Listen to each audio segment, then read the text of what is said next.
It's an important stretch of games for the Capitals. Will they be in a better position or a worse position when it's all said and done? I'll discuss next on this edition of Locked On Capitals. Your Locked On Capitals, your daily podcast on the Washington Capitals. Part of the Locked On Podcast Network. Your team every day.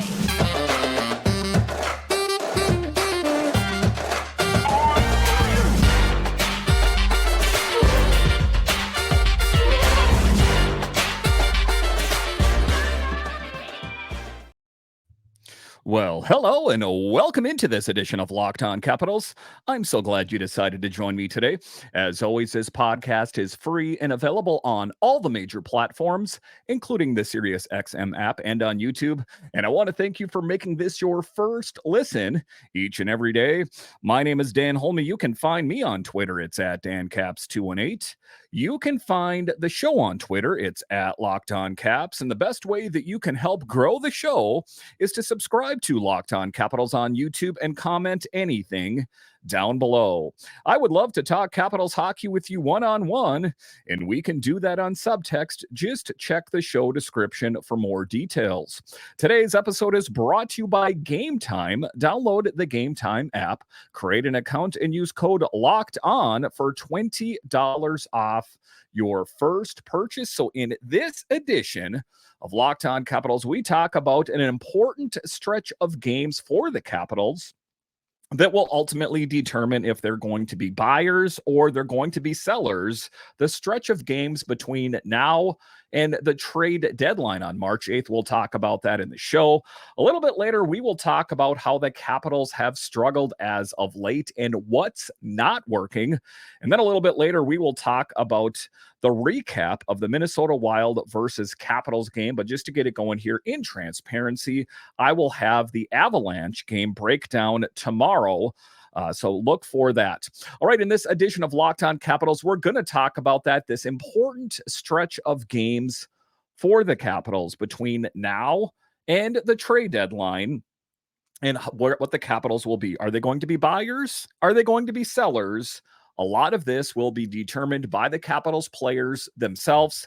But one of the things I know for sure is they are struggling as of late. You take a look at the game against the Blues. You take a look at the game against the Wild that I'll talk about a little bit later. Things have got to change. But Spencer Carberry said as much. He said, this is the chunk that decides our season. The Capitals know what's at stake. They need to start winning more games consistently if they have any hopes of making it to the playoffs. Yes, I do not want this to be yet another season that the Capitals miss the playoffs. If we remember last season, they missed it, and everyone's like, wow, what is going on with this team missing the playoffs? The Capitals, they don't do that. Well, a lot has changed. If you want to take a look at Alex Ovechkin underperforming, and I'll go a little bit more into depth in the second segment, what isn't working with this team, but just talking about the importance of these games and how these games are must-win games. And some people are saying, well, Dan, are you going to say that they shouldn't lose any games? Well, preferably, yes. I understand that's not realistic, but if we look at this next stretch of games, I perceived that the Capitals would have beat the Minnesota Wild as they have had a bit of an up and down season. We take a look at the Avalanche. They're doing pretty good. So are the Dallas Stars. Last time I checked, the Avalanche were in second place and the Dallas Stars in third place in the Central. So it is going to be a formidable opponent.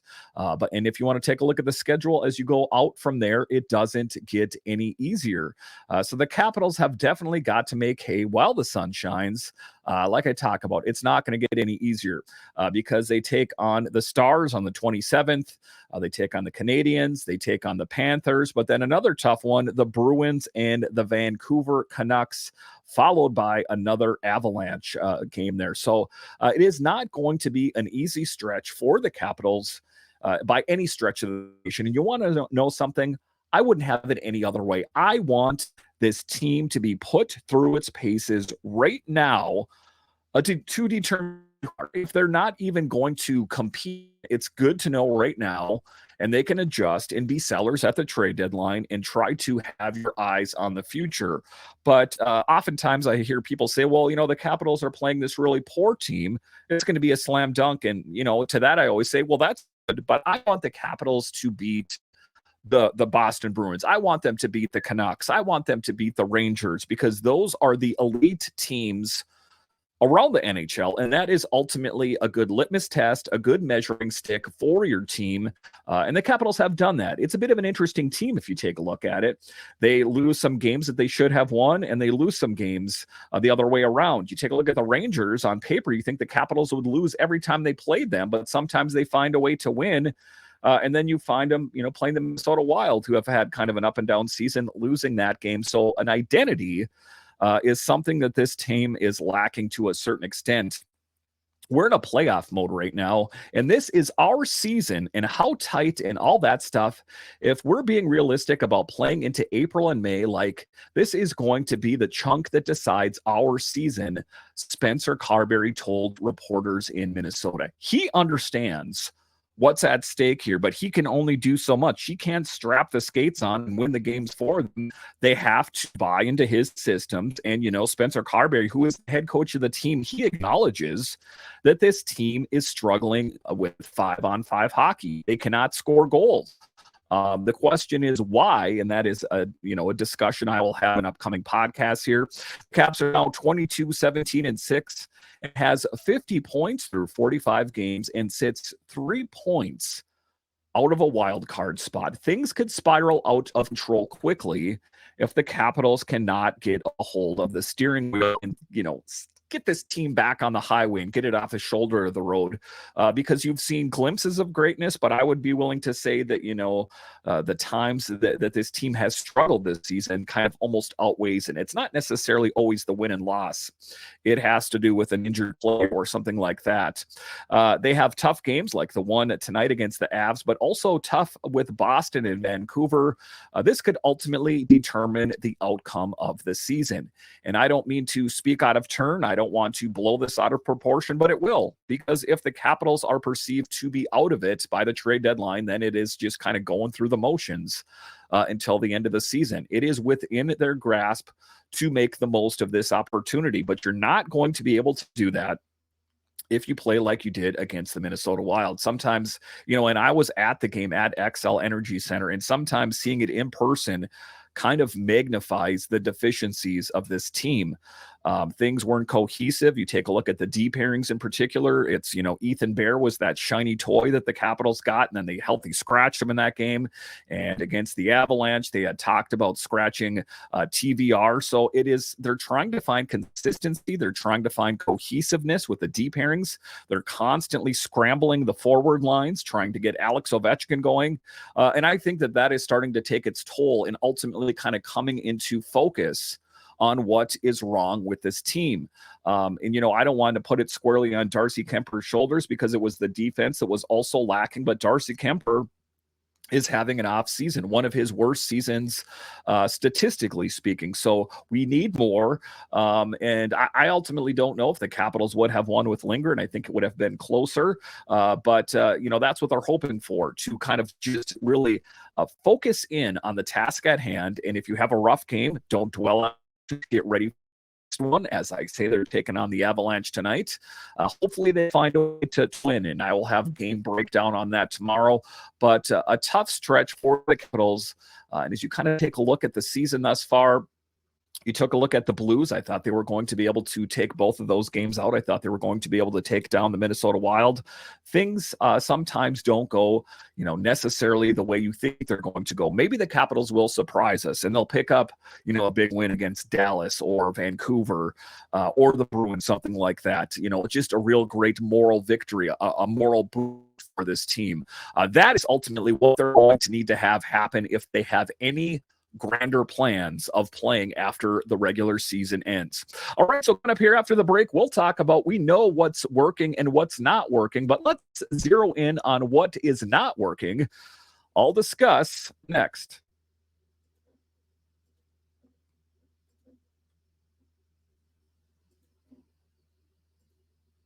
Game Time is the fast and easy way to buy tickets for all the sports, music, all user $100 a game ticket with code Vegas100 with killer last minute deals, all in prices and views from your seat. frustrating for me is that when my favorite comes to town, all my favorite teams playing, I can find tickets. I don't need that kind of frustration. Will take the guesswork out of buying tickets with Game Time. Now, all Game Time users get $100 off a big game ticket with code Vegas100. Terms apply. Just download the Game Time app and use code AS100 for $100 off a big game ticket, or going to the game lock on for last minute tickets.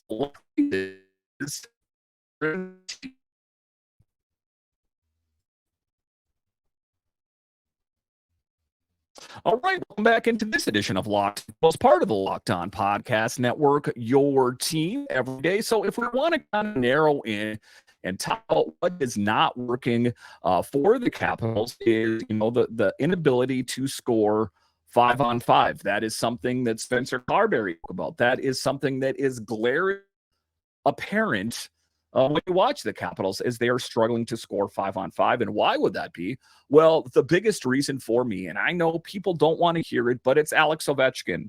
If you take a look at it, this is one of the worst seasons for Alex Ovechkin. And it is his worst season in the NHL as far as goals scored is concerned. I know he's getting assists and that kind of thing, but ultimately what we need from Alex Ovechkin is goal scoring. And that is something that has eluded him thus far, as he only has 8 goals on the season. And, you think to yourself, if Alex Ovechkin had scored more goals, like how many he was projected to get or how many he has scored in previous years, you got to think that the Capitals would have won some more games. So trying to find chemistry with Alex Ovechkin at that center position, we've seen Kuzi there, we've seen Dow there, Strome.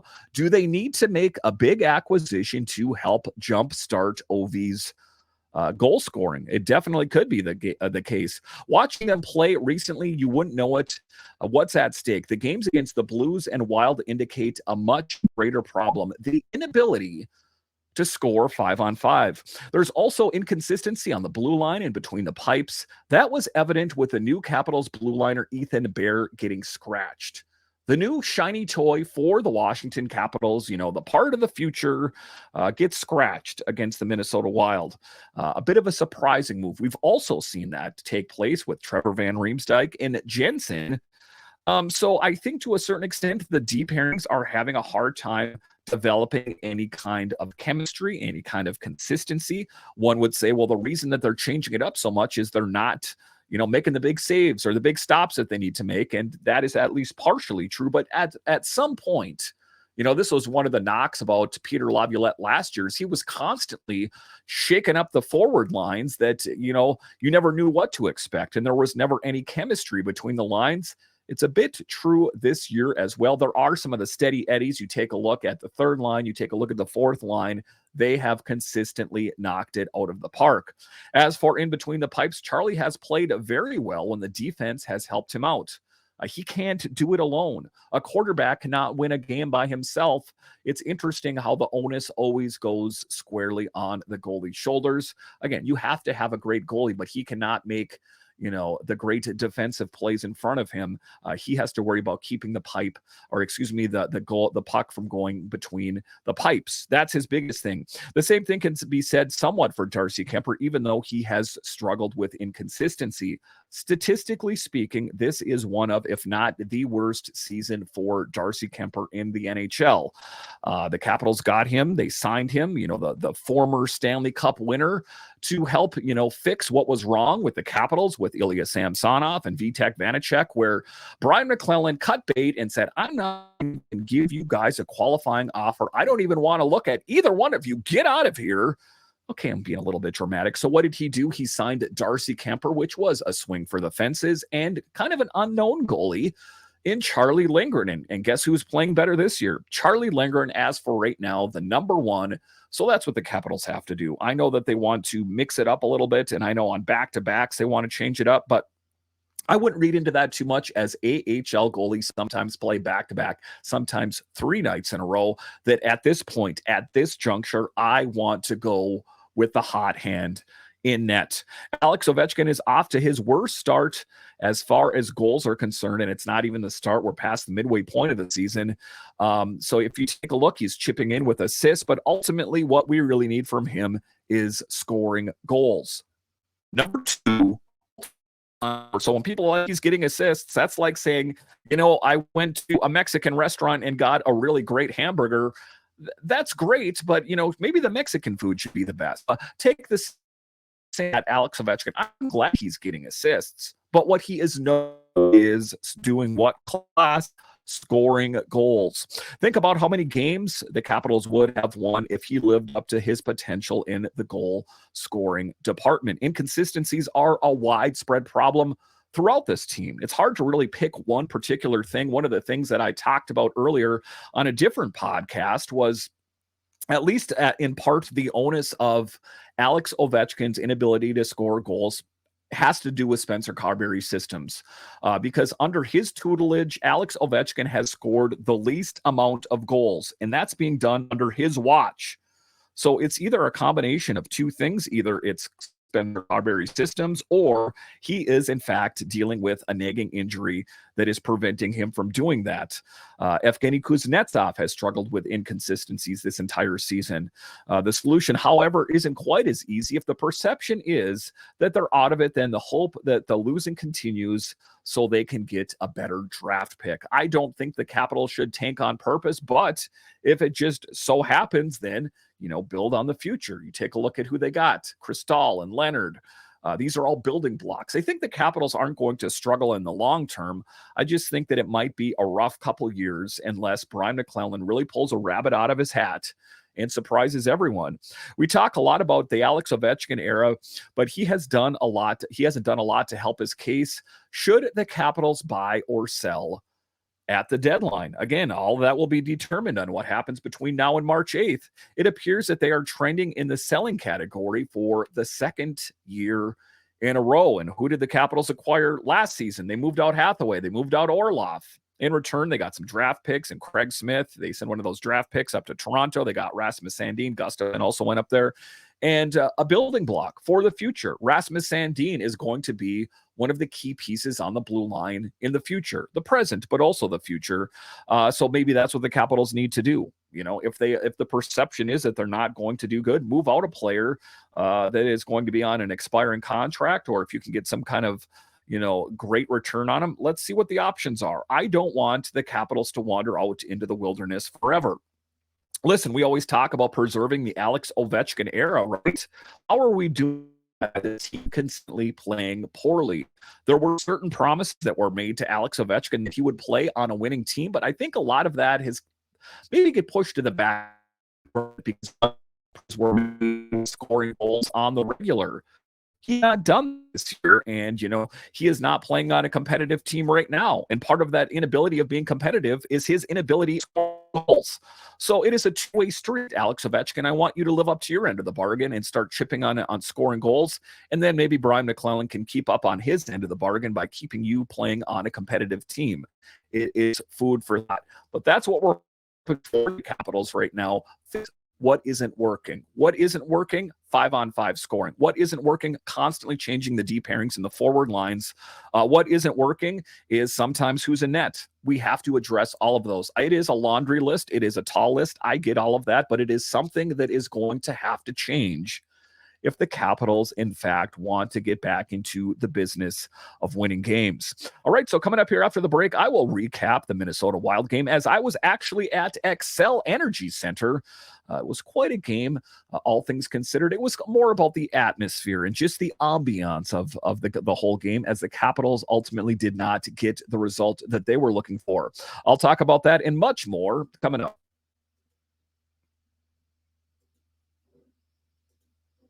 We're past the halfway point of the season, and let's be honest, Capitals fans, there's been a lot of highs and lows.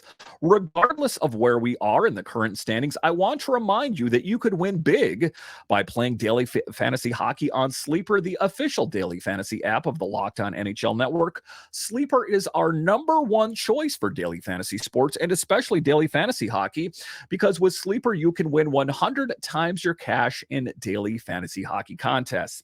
And let me tell you something, guys, before Sleeper sleeper. I didn't really care too much about fantasy sports, but then I looked into it, and let me tell you something now, I love it. To win a 100 times bet on sleeper, you need to correctly predict the outcome of 8 player stats. You heard me, Capitals fans. You can win 100 times your money playing daily fantasy hockey with sleeper. So start paying attention and nail your picks so you can start winning big. Use promo code LOCKEDONNHL and you'll get up to a $100 match on your first deposit. Terms and conditions apply. That's code LOCKEDONNHL. See Sleeper's terms of use for details and location availability.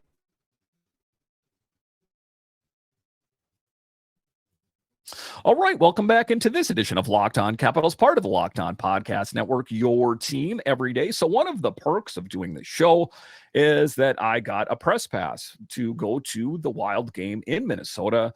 I got to, brush elbows with Joe Beninati, Craig Laughlin, John Walton. I saw Al Koken up there. Was a really great thing, all things considered, to actually be able to see these guys in real life.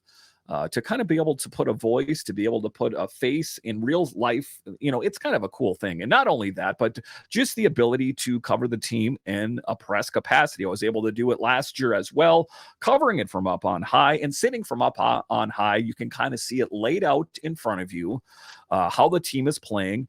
And there were a lot of things that went wrong, as it was apparent in the score. One of the things, let's start with what went well. You know how people say there's good news and there's bad news? Well, let's start with the good news. Anthony Mantha continues to knock it out of the park. If you had Anthony Mantha as one of the better players picked on this team, I want your receipts.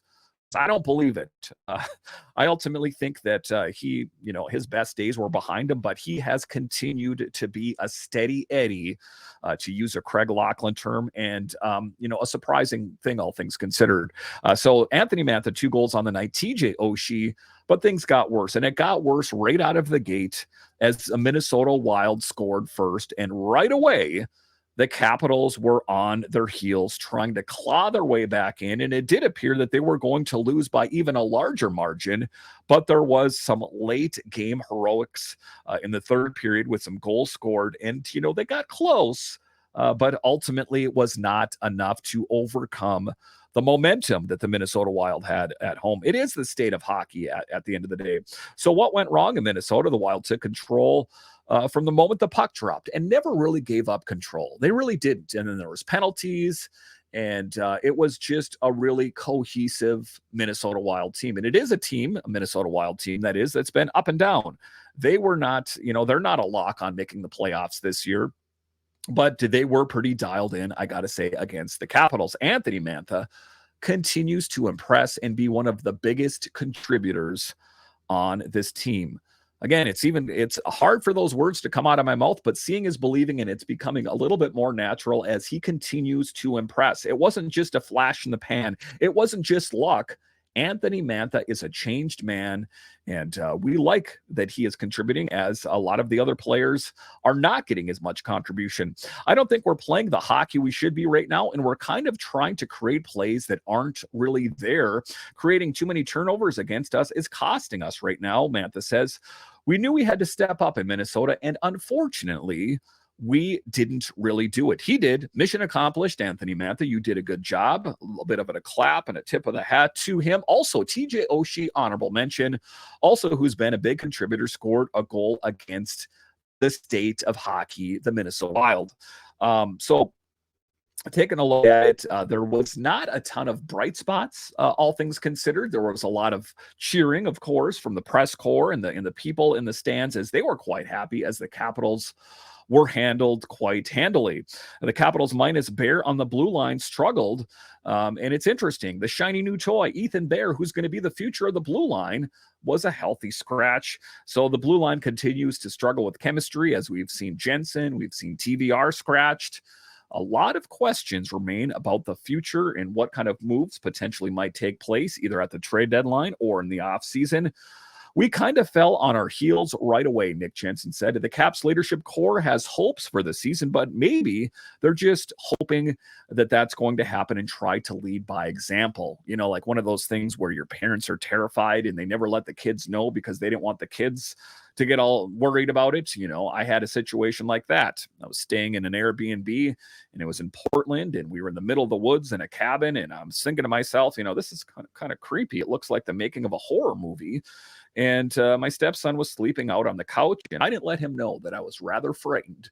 But in any event, it ended up being okay. But that's just to kind of tie in with what we're talking about there, is that sometimes the leaders on the team have to lead by example and say, we're going to do it. We're going to be okay. Even if they know they're not going to be okay, that's what they do. Taking a look at Nick Jensen, he is, doing what he can do to contribute by making some key stops, sacrificing his body, which is putting him in pain, which is evident on his face by his grimacing.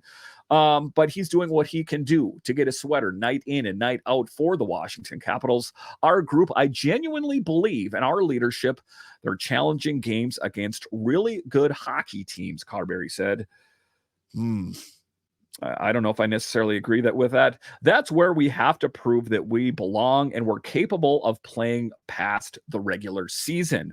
Again, I don't think that Spencer Carberry's job is in jeopardy. I think that at the end of the day, he's doing what he can do with the weapons at his disposal. But one of the things that I know for sure is that those lethal weapons that the Capitals had for so many years, you know who I'm talking about. Well, I'm talking about Alex Ovechkin. I'm talking about Nick Backstrom. I'm talking about the premier players. If you want to rewind time, you take a look at Alex Semin, just these top tier, Tom Wilson, all these guys that had this great lethality of scoring goals. They're not as lethal as they used to be. Even Alex Ovechkin, the great eight, has taken a fall from grace. 8 goals on the season. Are you kidding me? So those are the kind of things that have to change. But this is all part and parcel of the Capitals trying to squeeze as much as they possibly can out of this Rock the Red era. They thought, we're going to get a little bit more bang for our buck out of this lineup. They should have abandoned it earlier. And I know that the Capitals have made it to the playoffs after 2018 when they won the Stanley Cup, but it's been trending in a downward trajectory for quite some time. The problem now, however, is that they're kind of on the bottom looking up with no clear plans for how they're going to execute success going forward. And that's a big question. How do they get out of this funk? Is Brian McClellan going to make a big move at the deadline? Is he going to stick to the thing? There was no moves available. Is he going to do something in the off season? He's made promises of addressing the top 6, but seeing is believing, and it doesn't pass the smell test. I don't see that there being a big move taking place. I really don't, because what are they going to give up in return? There are some big pieces, but I don't think that, GM Brian McClellan and Ted Leonsis, I don't think they ultimately want to move any really big players.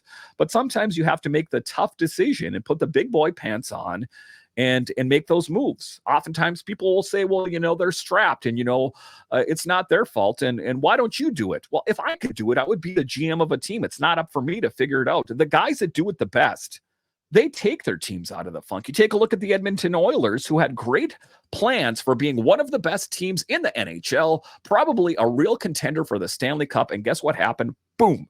Just total nosedive right into the pavement.